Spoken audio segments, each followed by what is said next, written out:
following video may contain spoilers. Viewer discretion is advised. So who here has played any of the Drakengard games? They're actually a pretty cool series of games back in the PlayStation 2 era. And they combined the hacking and slashing of big groups like Dynasty Warriors, or the dragon flying awesomeness of games like Panzer Dragoon. But sadly, they were probably ignored for the most part. That is until May of 2014 when Drakengard 3 was released for the PlayStation 3. And I gotta say, this is the weirdest game I have ever played in my life. Like, hands down, the weirdest game I've ever played. There's just so much crazy and weird things in this game that I just have to share it. So without further ado, I present to you Drakengard 3. The game opens up with one of those tales of creation depicted through moving holy scriptures. It explains that the world was in a constant state of war until 5 goddesses descended from the heavens and brought peace to the world through their song magic. These gods were worshipped and from now on were called intoners. And before our wonderful narrator can finish, he is killed by our protagonist Zero, who immediately explains that she is in fact one of these intoners. Zero jumps out the window and proceeds to murder everyone. Zero introduces us to Michael, a badass white dragon who probably has one of the coolest designs for a dragon I've seen in a video game. The game finally starts and Zero goes on to explain that she is off to kill her sisters, the intoners. Okay, game, you have my interest. However, the game kind of slows to a crawl once you actually see the combat. It's nothing bad by any means. Typical hack and slash, light, heavy combos to kill everyone around you. It's fun, it's easy, but it is a little repetitive after seeing the same combo for the millionth time. But honestly, I really can't be too hard on this. Drakengard has been kinda known for having repetitive combat.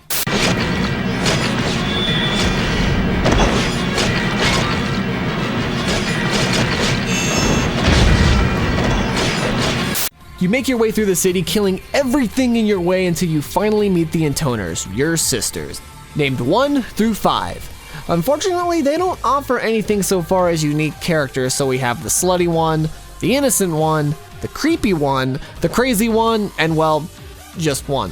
They duke it out and one summons a dragon of her own, blasting off Zero's arm. Michael protects Zero, saving her, but wounding himself fatally. Having only one arm is gonna be kinda hard to kill 5 sisters, so Zero flees and heals up for a year. During that time, Zero got herself a new fancy arm and now has a flower blooming out of her eye, for some reason. But what of Michael? Well, this is our dragon now. Michael needed to reincarnate into a baby dragon now named Mikhail. And well, this happens.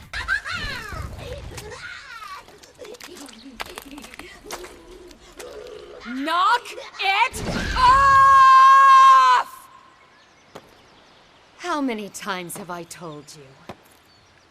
Don't roll around in the fucking mud!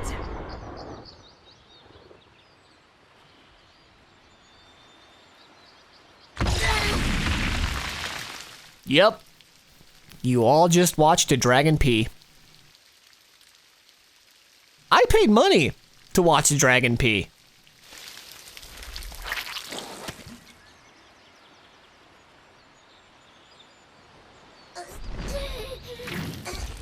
Okay then.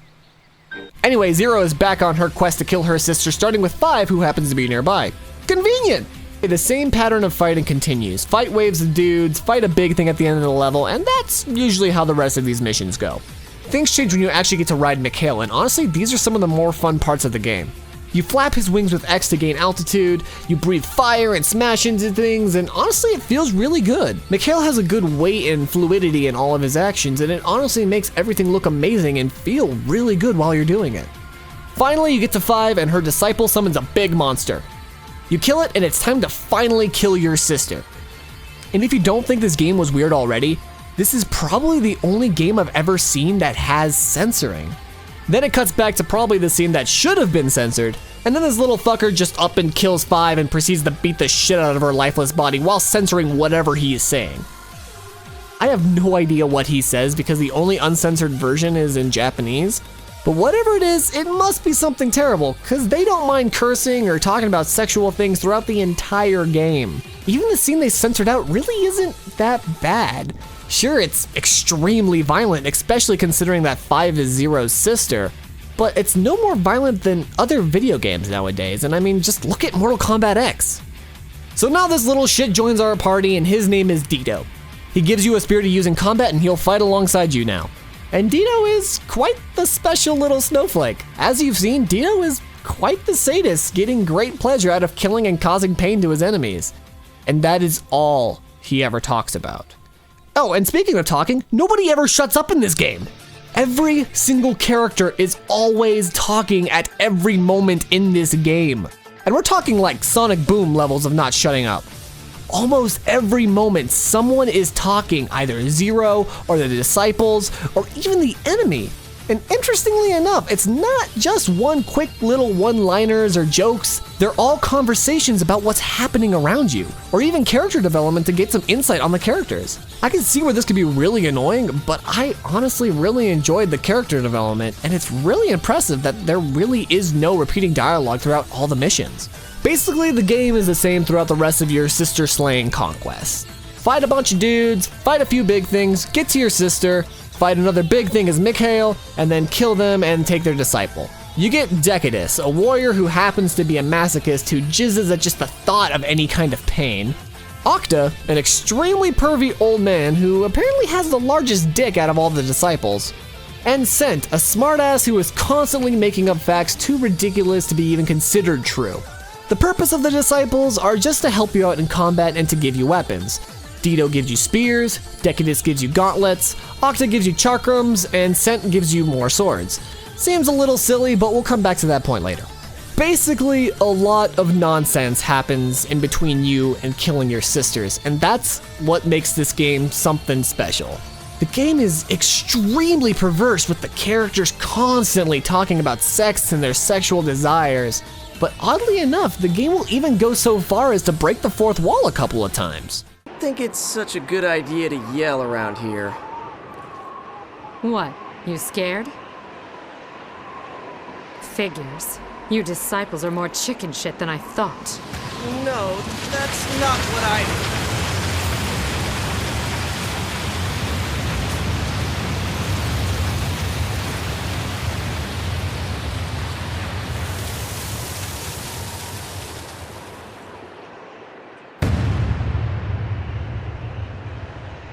I'll say when this ends.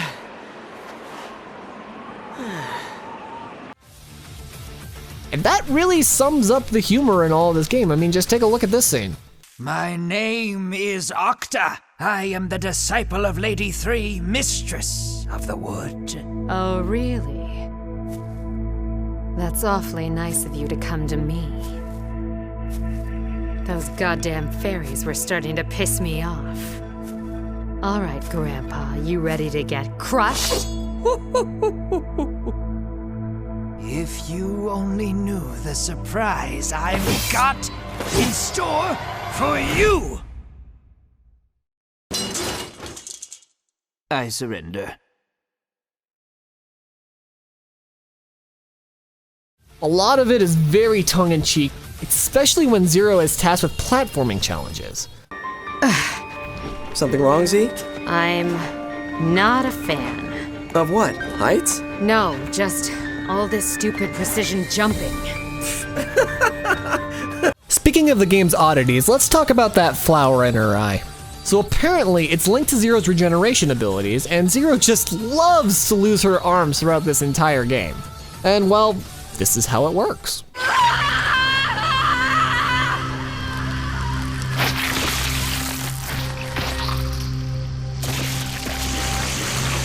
Holy shit.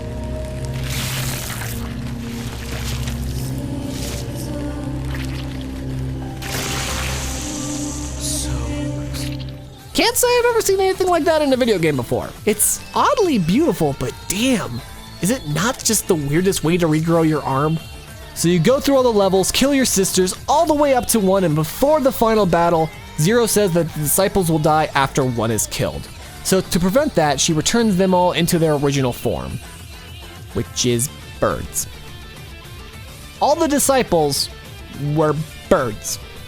There's kind of a hint to that when the disciples are discussing their ages and they all happen to be 22 years old, including Octa, but birds? Like, I'm fine with them being birds and magic and all that jazz, but consider this. There is a bird out there who is a sadist. A bird that wants the sadist bird to kick them in the nuts. A bird with a massive dong. Moving on. You go through, have a big fight with one, and sadly Mikhail dies in the process, but you finally get to kill one. The quest is over. Our dragon is dead, so that sucks, but hey, we won! That is until one stabs Zero from behind. But it's not one. It's one's brother?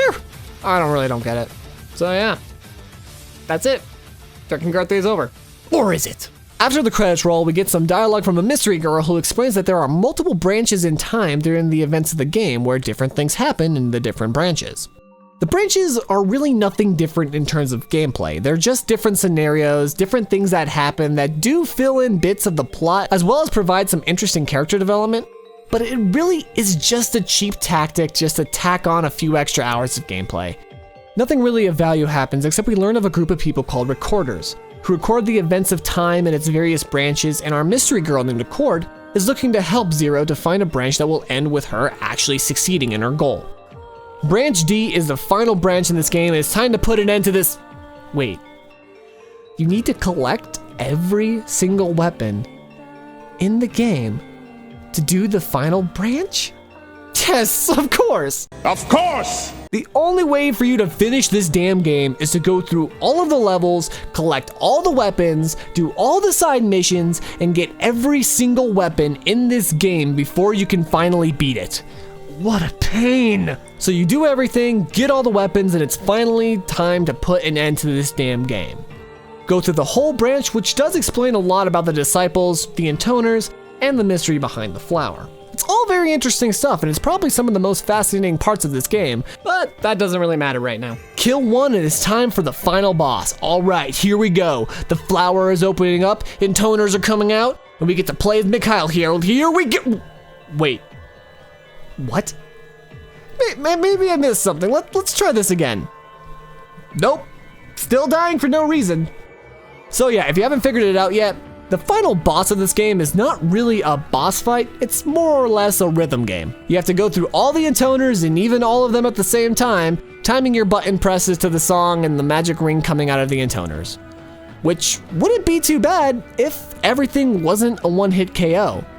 Which also wouldn't be so bad if the game didn't fuck with you by changing the camera on you so you can't time your button presses with any kind of visual cue. It was hands down the most frustrating, rage-inducing thing I have ever had to endure. And you know what the worst part of it is? I love this final boss. It's different, that's for sure, but I loved it. The song is so damn beautiful and the visuals, while a little weird, are very appealing to me, and I just love the theming of it. Considering that the intoners use sound magic or magic that use their voices, having the final boss revolve around music was such an amazing choice, and I love it! So yeah, that's Drakengard 3, everybody, and it is hands down probably the weirdest game I've ever played in my life. But you know what? I kinda love it. Sure, the gameplay is nothing to write home about, sure it's super bizarre, but it just has so much charm to it. I really just can't help but love it with all these downfalls. There were times where this game honestly felt like a train wreck. You really don't want to watch, but you just can't look away. And after some of the more bizarre scenes in the game, I just honestly had to keep going just to see if they could top themselves. And oddly enough, they did. And by all means, try out this game, see what you think, but just understand what you're getting into before you pick it up. Hey everybody, thanks for watching this little review on Drakengard 3. Hope you enjoyed it. If you want to see another review, I did one on Bloodborne over here. And if you want to see me rage through Drakengard 3's final boss, go ahead and click that annotation there.